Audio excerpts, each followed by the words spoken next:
Some conflicts are just different. They grow and they spread and they make people miserable until they seem really impossible to solve. I mean, they can suck people in and take over their lives. This is the 5% problem.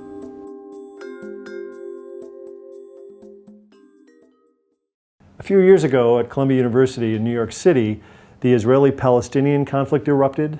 That's right, in New York City, thousands of miles away from the epicenter of the conflict.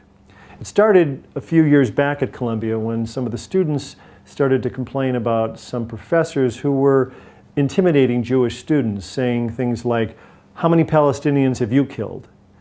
Well, the faculty denied all these allegations, and the university didn't do too much at first. But then in 2002, a pro-Israeli advocacy group released a film about it called Columbia Unbecoming, which included student testimonials and named names of the accused faculty. Then, almost overnight, things exploded. Faculty members started to get heckled and had to cancel classes, and some even got death threats. And then the media got involved, and at some point the entire university was accused of bias, and the Israeli ambassador even had to pull out of an important conference on campus. What happened at Columbia is similar to a pattern that we've seen play out again and again in intractable conflicts all over the world. When they escalate, it's just like everyone falls off a cliff.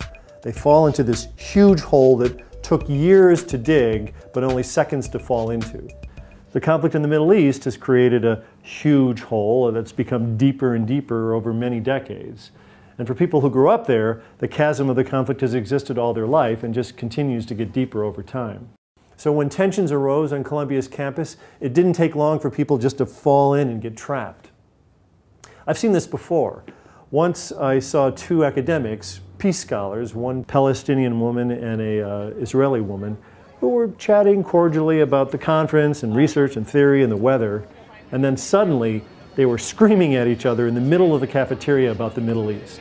Despite the fact that they both spend their entire lives studying peace, they were both pulled right back into the hostility just like that.